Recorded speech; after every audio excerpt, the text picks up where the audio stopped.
By the way, some good news that I think a good sign for Democrats if they let this happen. And that is Jasmine Crockett is announcing her bid for the oversight ranking member. So it says, I'm officially running to be the ranking member of the House Oversight Committee. These are not normal times, and this cannot be a business as usual moment. Read my full letter to my colleagues here. Jasmine Crockett, good on you. And Democrats, can you please allow some young people who are not there wearing their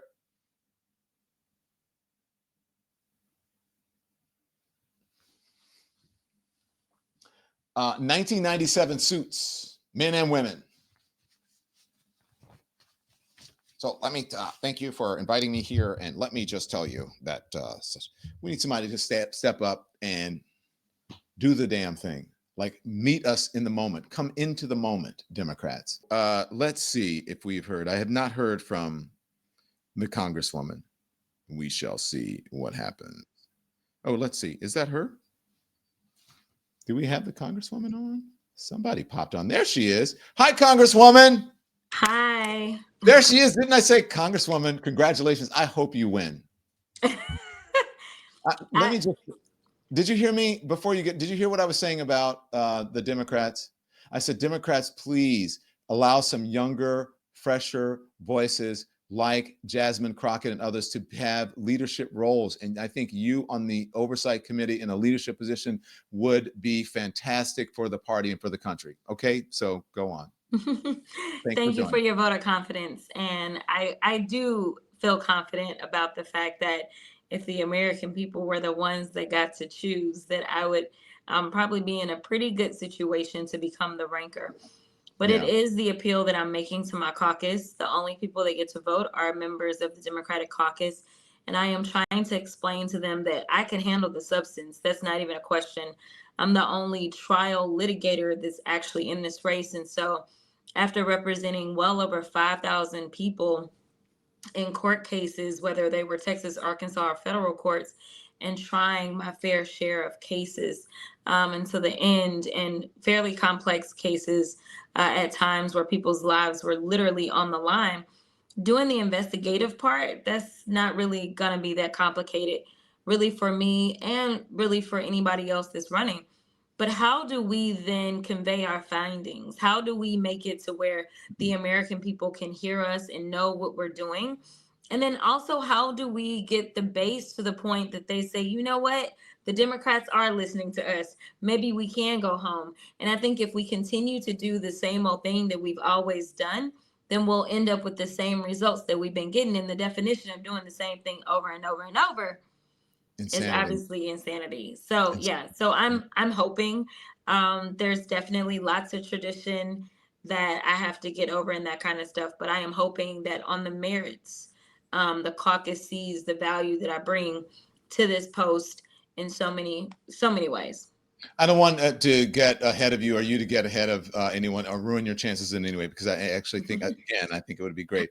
What do you think needs to change? Like, what would you do differently if you were on the Oversight Committee? I know that you're a litigator and you would bring that to the table. If we're speaking of merit-based, you certainly have the merit to be able to do it.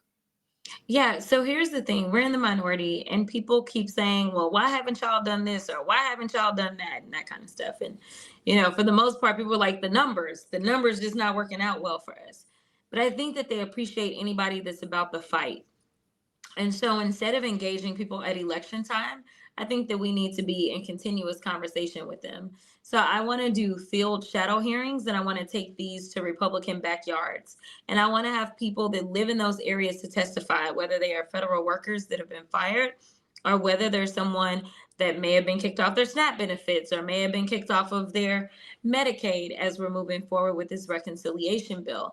I want them to tell their very real stories in front of whichever committee members on my committee are able to show up for a field shadow hearing, and literally have neighbors listening in real time to real stories, because you know that there's a natural distrust for the media and politicians nowadays, right? So the one thing that we can do is literally take our conversation directly to the people.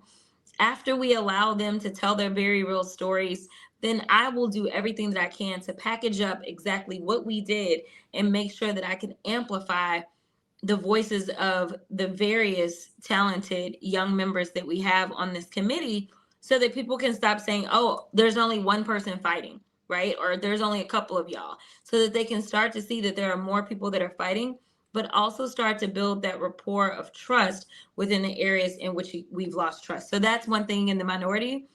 In the majority, though, baby, when it comes down to it, listen, I'm not gonna let him try to pretend, oh, this was just a great gift from the Qataris, and no. What we gonna do is we're gonna have it here and we're gonna talk about it, okay? Same thing with Elon Musk. I mean, I just retweeted him. Child, listen, I mean, the fact that I didn't read, that was going a little far, because I think I blocked Elon on Twitter, but I definitely reiterated the points that Elon was making, which I thought it would be a cold day in hell before something like that ever happened.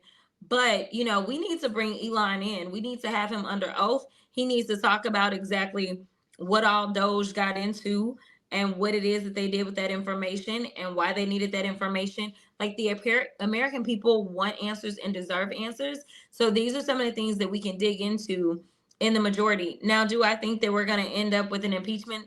Probably not, because that didn't work out too well for us before. We impeached them twice in the Senate. They're cowards over there and refuse to kind of follow the evidence. But I do think it's important that the American public fully understands exactly what is going on, and they're able to see that it's not just Trump. It is Trump and his accomplices.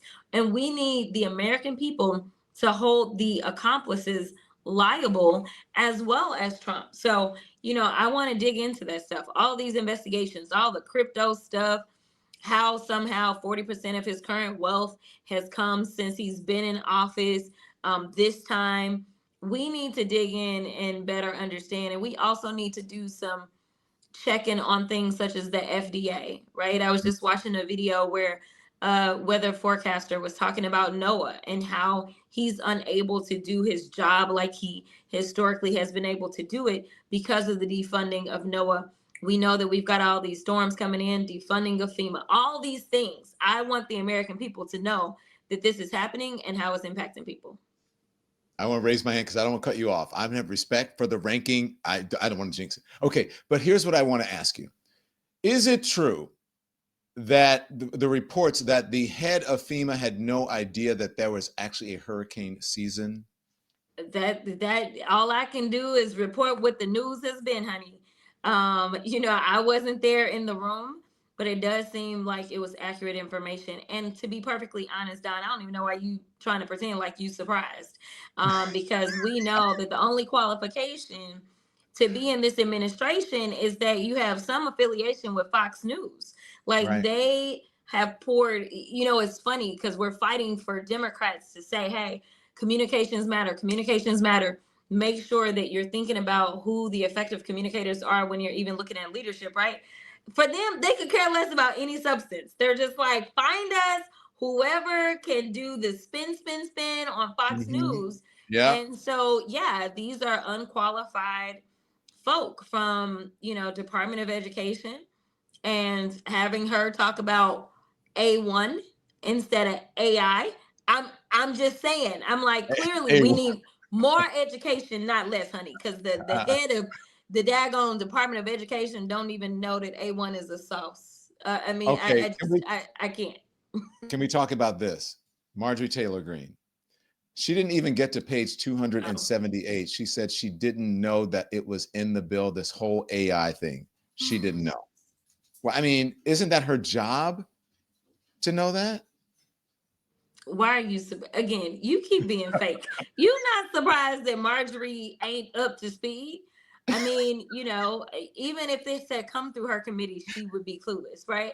So this actually came through judiciary. We had a lot of things that came through judiciary that a lot of people really did not know, and they weren't really dominating kind of the news cycle because like people are like, I may be about to die because I'm about to lose my health care, right? Or Mhm. I'm about to lose my food. So those are the things that dominated.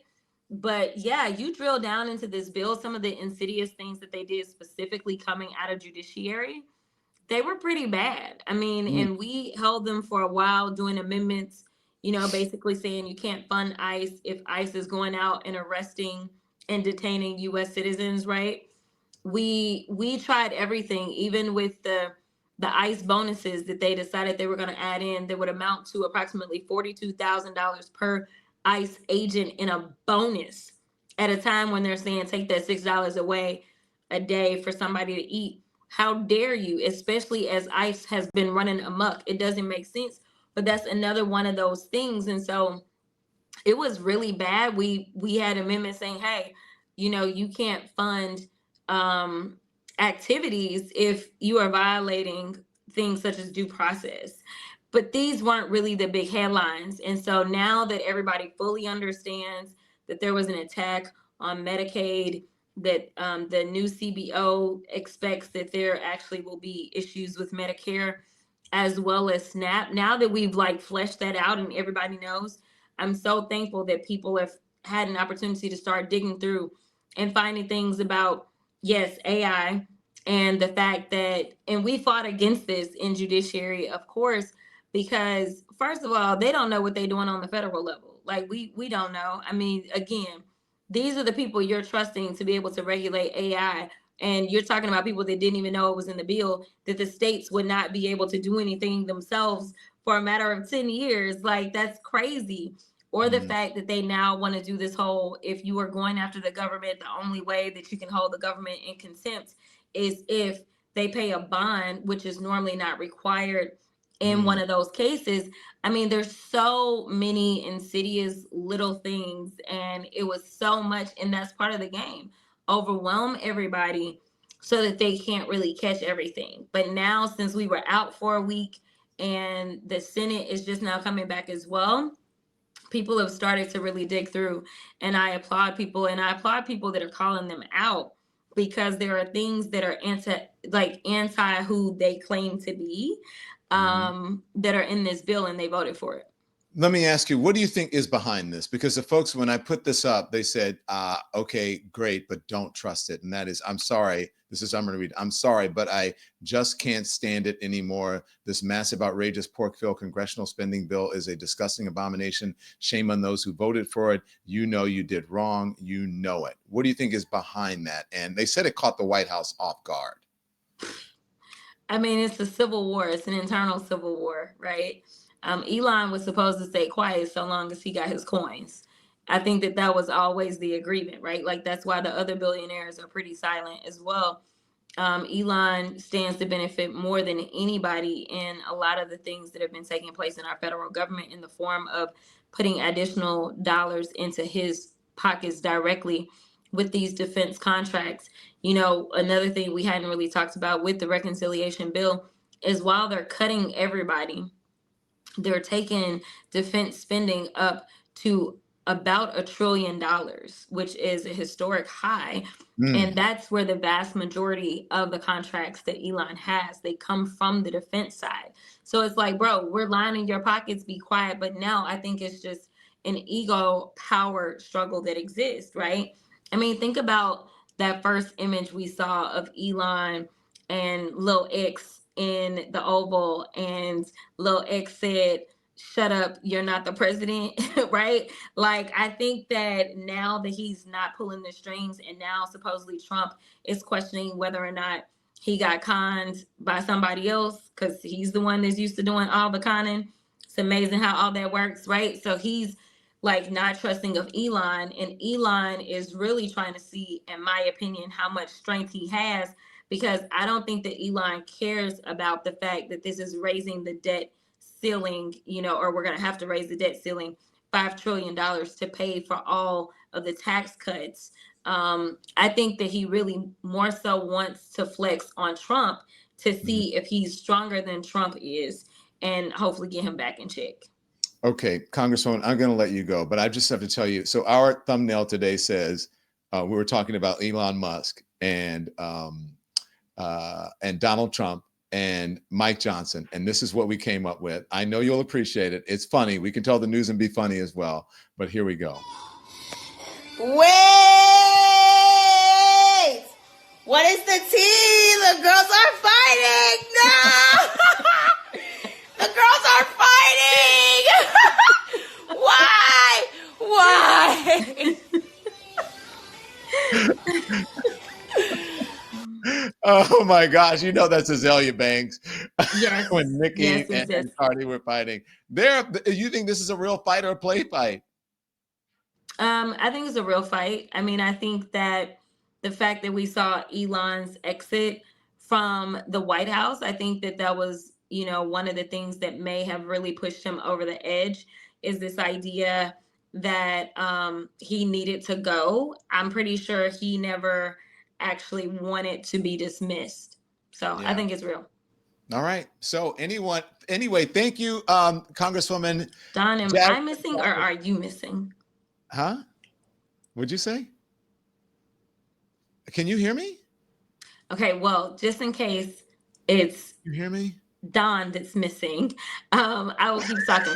So yes, I think this is a real fight as it relates to things that we should be doing right now on the ground.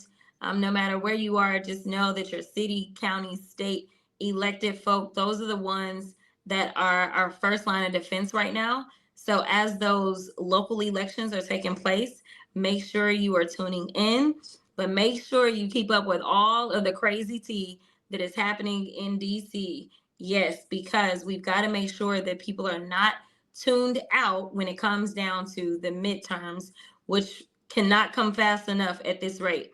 But we've got to know who it is that's running in our primaries and not just wait for the general election. We got to make sure that we are out there telling the real stories of real people and telling our real struggles and not being distracted by all of the nonsense that they try to put out there. They want you to say, ignore the fact that he has pardoned people that seemingly are paying for pardons, while at the same time being like, oh, you know what? Let me just tell y'all I'm a pardon Larry Hoover, even though I know Larry Hoover not gonna get out of prison. But I don't really want y'all paying attention to this other stuff that I'm doing that's corrupt. And so I'm just gonna do something so that I can have this conversation with the people or make the people think that I'm up on culture and that I'm doing something, knowing that I'm not doing anything because I know that Larry Hoover's not getting out. Yeah. Can you hear me? Can you hear me? Okay, so I don't think the Congresswoman can hear us. Congresswoman, thank you. I'm going to text her and tell her we can hear at the end. The Congresswoman Jasmine Crockett. I think she's gone. Congresswoman Jasmine Crockett, we appreciate her joining. So there you go. Wow, what a treat. I think we lost her connectivity at the end, but best of luck to her.